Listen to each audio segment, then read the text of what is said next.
നമസ്കാരം സുഹൃത്തുക്കളെ, ഏവർക്കും അക്ഷയ കേരളത്തിലേക്ക് ഒരിക്കൽ കൂടെ ഹൃദയം നിറഞ്ഞ സ്വാഗതം. ഇന്ന് നമ്മൾ സംസാരിക്കാൻ പോകുന്നത് കേരള സർക്കാരിന്റെ പ്രധാന സാമൂഹ്യ സുരക്ഷാ ക്ഷേമ പദ്ധതികളിൽ ഒന്നായ സ്ത്രീ സുരക്ഷാ പെൻഷൻ പദ്ധതിയെ കുറിച്ചാണ്. ഇപ്പോൾ എങ്ങനെയാണ് ഇതിന്റെ അപേക്ഷ, അതുപോലെ തന്നെ ഇത് നിർത്തലാക്കിയോ, ഇനി പുതിയ പദ്ധതി വരുമോ, എന്താണ് ഇന്ദിരാ ഗ്യാരണ്ടി പദ്ധതി, എല്ലാം നമ്മൾ ഈ വീഡിയോയിൽ വിശദമായി നോക്കുകയാണ്. അതിനു മുൻപ് ചാനൽ ആദ്യമായി കാണുന്നവരാണെങ്കിൽ സബ്സ്ക്രൈബ് ചെയ്യാനും ബെല്ലൈക്കൻ ഇനേബിൾ ചെയ്യാനും അതുപോലെ തന്നെ ഞങ്ങളെ സപ്പോർട്ട് ചെയ്യാൻ, ഹൈപ്പ് ചെയ്യാനും, കമന്റ് ചെയ്യാനും, ലൈക്ക് ചെയ്യാനും, ഷെയർ ചെയ്യാനും മറക്കരുത്. എല്ലാവർക്കും ഈ ഒരു കാര്യം, സ്ത്രീ സുരക്ഷാ പെൻഷൻ പദ്ധതിയെ കുറിച്ച് അറിയേണ്ടതായിട്ടുണ്ട്. ഈ പദ്ധതിക്ക് ആരൊക്കെയാണ് അർഹർ, മാസം എത്ര രൂപ ലഭിക്കും, അപേക്ഷ എങ്ങനെ സമർപ്പിക്കാം, എന്തെല്ലാം രേഖകൾ വേണം, അപേക്ഷ നിരസിക്കപ്പെടാതിരിക്കാൻ ശ്രദ്ധിക്കേണ്ട കാര്യങ്ങൾ, അതുപോലെ എല്ലാ കാര്യങ്ങളും നമ്മൾ പറയുന്നുണ്ട്. വീഡിയോ സ്കിപ്പ് ചെയ്യാതെ അവസാനം വരെ കാണുക. സാമ്പത്തികമായി പിന്നോക്കം നിൽക്കുന്ന സ്ത്രീകൾക്കും ട്രാൻസ്ജെൻഡർ വ്യക്തികൾക്കും സാമ്പത്തികമായി സുരക്ഷ നൽകുക എന്ന ലക്ഷ്യത്തോടെയാണ് കേരള സർക്കാർ സ്ത്രീ സുരക്ഷാ പെൻഷൻ പദ്ധതി ആരംഭിച്ചത്. പല സ്ത്രീകൾക്കും കുടുംബത്തിന്റെ ഏക ആശ്രയമായി ജീവിക്കേണ്ട സാഹചര്യമുണ്ട്. സ്ഥിര വരുമാനമില്ലാത്ത ഇവർക്ക് ചെറിയ സാമ്പത്തിക സഹായം പോലും വലിയ ആശ്വാസമാണ്. അതുകൊണ്ടാണ് ഈ പെൻഷൻ പദ്ധതി ഏറെ പ്രാധാന്യമുള്ളതായി മാറിയത്. ഈ പദ്ധതിയിലൂടെ അർഹരായ ഗുണഭോക്താക്കൾക്ക് 1000 രൂപയായിരുന്നു നൽകാൻ പിണറായി സർക്കാരിന്റെ കാലത്ത് തീരുമാനിച്ചിരുന്നത്. ഇത് DBT സംവിധാനം മുഖേന മാസം വിതരണം ചെയ്തിരുന്നു.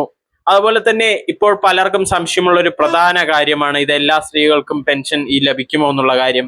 സർക്കാർ നിശ്ചയിച്ചിട്ടുള്ള മാനദണ്ഡങ്ങൾ പാലിക്കുന്നവർക്ക് മാത്രമാണ് ഈ ആനുകൂല്യം ലഭിച്ചിരുന്നത്.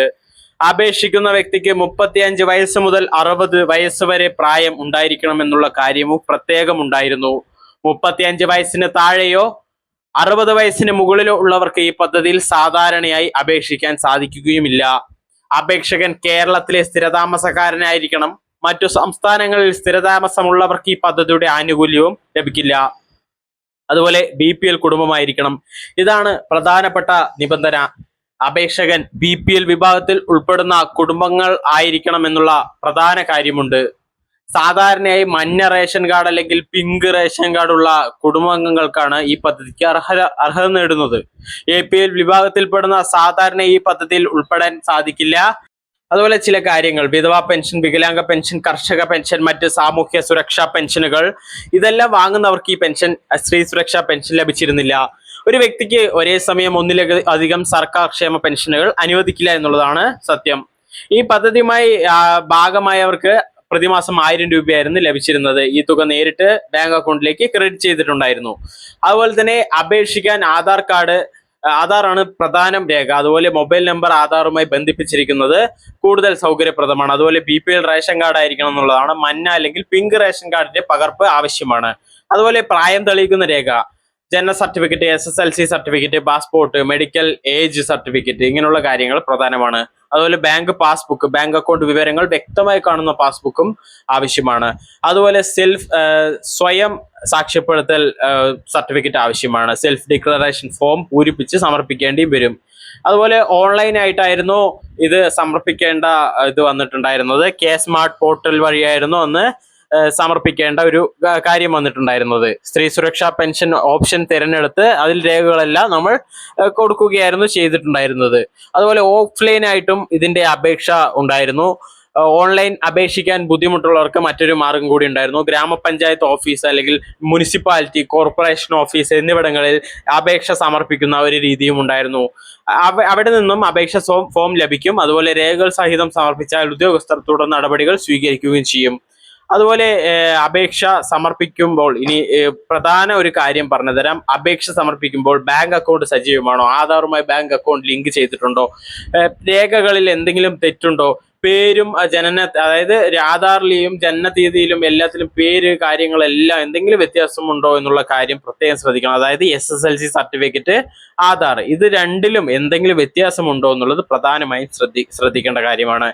അപേക്ഷയിൽ തെറ്റായ വിവരങ്ങൾ നൽകുന്നവർക്ക് നിയമപരമായി പ്രശ്നം സൃഷ്ടിക്കും എന്നും പറഞ്ഞിട്ടുണ്ടായിരുന്നു. സർക്കാർ പരിശോധനയിൽ തെറ്റായ വിവരങ്ങൾ കണ്ടെത്തിയാൽ പെൻഷൻ റദ്ദാക്കും. അതുപോലെ ലഭിച്ച തുക പലിശ സഹിതം തിരിച്ചടയ്ക്കേണ്ട അവസ്ഥയും ഉണ്ടായിട്ടുണ്ട്. മറ്റ് നിയമ നടപടികളും ഉണ്ടാവും. അതുപോലെ അപേക്ഷ നൽകിയ ശേഷം ബന്ധപ്പെട്ട ഉദ്യോഗസ്ഥർ രേഖകൾ പരിശോധിക്കും. അർഹത ഉറപ്പാക്കിയാൽ അപേക്ഷ അംഗീകരിക്കും. ശേഷം ബാങ്ക് അക്കൗണ്ടിലേക്ക് പെൻഷൻ ലഭിച്ചു തുടങ്ങും. അതുപോലെ ഒരു കുടുംബത്തിൽ 2 പേർക്ക് ലഭിക്കുമോ എന്നുള്ള ചോദ്യം ഉണ്ടായിരുന്നു അന്ന്. സർക്കാർ നിബന്ധനകൾ പ്രകാരം തീരുമാനമുണ്ടാവും. കുടുംബത്തിൽ 2 സ്ത്രീകൾക്ക് ലഭിക്കാനുള്ള സാധ്യതയും ഉണ്ടായിരുന്നു. അതുപോലെ മറ്റ് പെൻഷൻ വാങ്ങുന്നവർക്ക് പെൻഷൻ ലഭിക്കില്ല. ഈ പെൻഷൻ ലഭിക്കില്ല എന്നുള്ള കാര്യം എല്ലാവരും ശ്രദ്ധിക്കേണ്ട കാര്യമാണ്.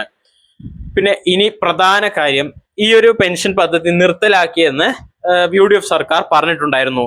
അതുകൊണ്ട് തന്നെ പുതിയ പെൻഷൻ പദ്ധതി ഒരു പക്ഷേ അത് ഇന്ദിരാ ഗ്യാരണ്ടിയുമായുള്ള ഒരു പ്രധാന പദ്ധതിയാണ് വരാൻ പോകുന്നത്. സമീപ ദിവസങ്ങളായി സോഷ്യൽ മീഡിയയിലും യൂട്യൂബിലും ഈ പദ്ധതിയെക്കുറിച്ച് നിരവധി വാർത്തകൾ പ്രചരിച്ചിരുന്നു.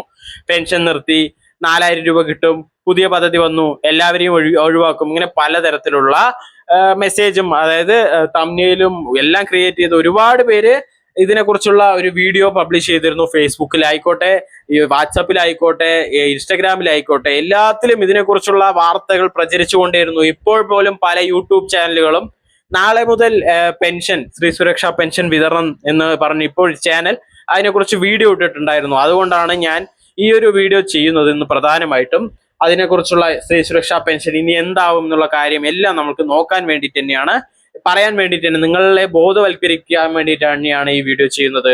ഒരു ചാനൽ ഈ അടുത്തായിട്ട് ഇട്ടിട്ടുണ്ടായിരുന്നു ഇങ്ങനെ സ്ത്രീ സുരക്ഷാ പെൻഷൻ വിതരണം ആരംഭിക്കുന്നു എന്ന് പറയുന്നത്.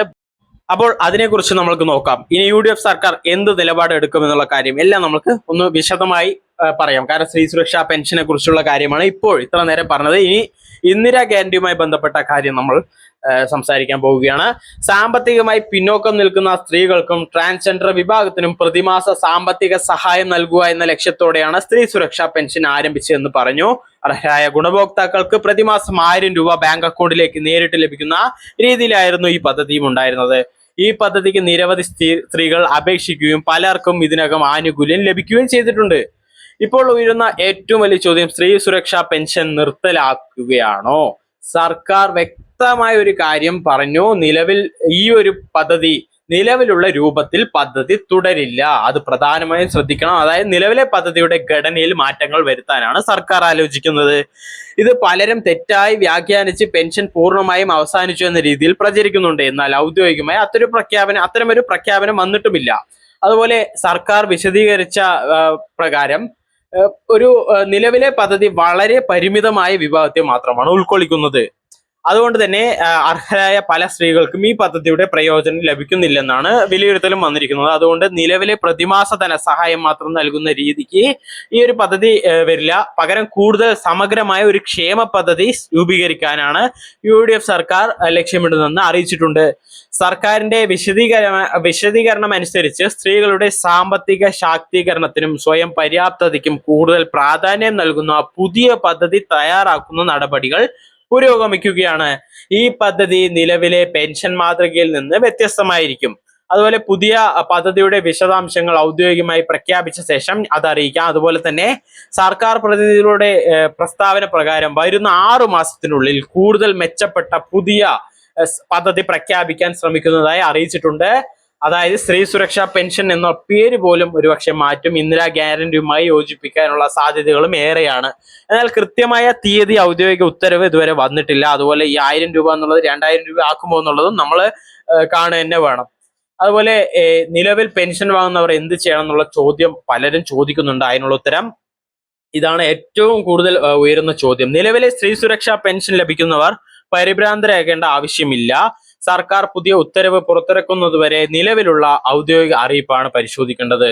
അതുപോലെ നിങ്ങൾ ഇതിനകം അപേക്ഷ സമർപ്പിച്ചിട്ടുണ്ടെങ്കിൽ അപേക്ഷയുടെ നില ബന്ധപ്പെട്ട തദ്ദേശ സ്ഥാപനത്തിലോ ഔദ്യോഗിക സംവിധാനത്തിലോ പരിശോധിക്കാം. പുതിയ മാർഗനിർദ്ദേശങ്ങൾ വന്നാൽ അതനുസരിച്ച് തുടർ നടപടികൾ സ്വീകരിക്കാം. ഭാവിയിൽ എന്തെങ്കിലും പുതുക്കൽ നടപടികൾ വന്നാൽ എളുപ്പത്തിൽ പൂർത്തിയാക്കാൻ ചില കാര്യങ്ങൾ ശ്രദ്ധിക്കണം. അതായത് ബാങ്ക് അക്കൗണ്ട് സജീവമാണോ, അതുപോലെ ആധാറുമായി ബാങ്ക് അക്കൗണ്ട് ലിങ്ക് ചെയ്തിട്ടുണ്ടോ, ആധാറിൽ നിലവിലുള്ള മൊബൈൽ നമ്പർ ചേർത്തിട്ടുണ്ടോ, അതുപോലെ ബാങ്ക് വിവരങ്ങളിലും ആധാറിലും പേര് വ്യത്യാസമില്ലാലോ എന്നുള്ള കാര്യം പ്രധാനമായും ശ്രദ്ധിക്കണം. അതായത് ഒരുപക്ഷെ നിങ്ങൾക്ക് ഏജ് സർട്ടിഫിക്കറ്റ് ആവശ്യപ്പെടുകയാണെങ്കിൽ ഒരുപക്ഷെ SSLC സർട്ടിഫിക്കറ്റ് പോലുള്ള കാര്യങ്ങളാണ് കൊടുക്കേണ്ടത്. അപ്പോൾ ആധാറിലും SSLCയിലും വ്യത്യസ്തമായ പേരുകളാണെങ്കിൽ അത് ഒരുപക്ഷെ നിങ്ങൾക്ക് ഈ ഒരു നടപടികൾ സ്വീകരിക്കുന്നതിൽ ഒരുപക്ഷെ അത് റിജക്റ്റ് ആയി പോകാനുള്ള സാധ്യത കൂടുതലാണ്. അതുപോലെ സർക്കാർ അന്തിമ വിശദാംശങ്ങൾ പുറത്തുവിട്ടിട്ടില്ല. എന്നിരുന്നാലും പുതിയ പദ്ധതിയുടെ പേര്, അർഹതാ മാനദണ്ഡങ്ങൾ, അപേക്ഷാ രീതി, ആവശ്യമായ രേഖകൾ, ആനുകൂല്യങ്ങളുടെ സ്വഭാവം എന്നിവയിൽ മാറ്റങ്ങൾ ഉണ്ടാകാൻ വളരെയധികം സാധ്യത കൂടുതലാണ്. അവർ പ്രധാനമായും പറയുന്നത് LDF സർക്കാരിന്റെ അവസാന ഒരു മാസത്തിലാണ് അവർ ഈ ഒരു പദ്ധതി പ്രഖ്യാപിച്ചത്. അതുകൊണ്ട് തന്നെ ഒരുപാട് തെറ്റുകൾ ഇതിലുണ്ട്. ആരെയും പൂർണ്ണമായും പരിശോധിച്ചിട്ടില്ല എന്നുള്ള കാര്യമല്ല അവർ പറയേണ്ടത്. അതുകൊണ്ട് മൊത്തമായിട്ടൊരു ഘടനയിൽ തന്നെ മാറ്റം വരുത്താൻ വളരെയധികം സാധ്യതയുണ്ട്. അതിനാൽ ഔദ്യോഗിക പ്രഖ്യാപനം വരുന്നത് വരെ നിങ്ങൾ കാത്തിരിക്കണം. ഞങ്ങൾ ഇതിനെക്കുറിച്ച് ഉറപ്പായും ഒരു വീഡിയോ വരുന്നതിന് ശേഷം ഒഫീഷ്യലായിട്ട് ഒരു വീഡിയോ ഞങ്ങൾ ചെയ്യുന്നതായിരിക്കും. അതുകൊണ്ട് തന്നെ പരിഭ്രാന്തരാകരുത്, അഭ്യൂഹങ്ങൾ പ്രചരിപ്പിക്കരുത്, സ്ഥിരീകരിക്കാത്ത വിവരങ്ങൾ ഷെയർ ചെയ്യരുത്, ഔദ്യോഗിക അറിയിപ്പുകൾ മാത്രം പിന്തുടരുക. അപ്പോൾ ഇതൊക്കെയാണ് ഇന്ന് നമ്മൾ പറഞ്ഞു തീർത്തത്. അപ്പോൾ ഈ കാര്യങ്ങൾ പ്രധാനമായും ശ്രദ്ധിക്കുക. സ്ത്രീ സുരക്ഷാ പെൻഷൻ നിർത്തലാക്കിയോ ചോദിച്ചാൽ നിർത്തലാക്കിയിട്ടില്ല. പക്ഷെ എല്ലാം പുതുതായി ഒരു പദ്ധതി ഭാവിയിൽ വരും എന്ന് അറിയിച്ചിട്ടുണ്ട്. അതുകൊണ്ട് ആ ഒരു സമയത്ത് ഞങ്ങൾ ഒഫീഷ്യലി അറിയിക്കുന്നതാണ്. എന്തായാലും ഒരു 2-3 മാസത്തേക്ക് ഒന്നും ഉണ്ടാവില്ല എന്നുള്ളത് പ്രത്യേകമായി ശ്രദ്ധിക്കണം. 6 മാസത്തിനുള്ളിൽ ഒരു പദ്ധതി വരുമെന്നാണ് പറഞ്ഞിരിക്കുന്നത്. അതുവരെ കാത്തിരിക്കുക. ഒരുപക്ഷെ പുതിയ നടപടിക്രമങ്ങൾ, പുതിയ അപേക്ഷ, എല്ലാത്തിലും മാറ്റം വരാനുള്ള സാധ്യതയുണ്ട്. അപ്പോൾ എല്ലാവർക്കും നന്ദി, നമസ്കാരം. വീണ്ടും ഒരു വീഡിയോയിൽ കാണാം. ഞങ്ങളെ ഹൈപ്പ് ചെയ്ത് സപ്പോർട്ട് ചെയ്യുക. വീണ്ടും ഒരു വീഡിയോയിൽ കാണാം. നന്ദി, നമസ്കാരം.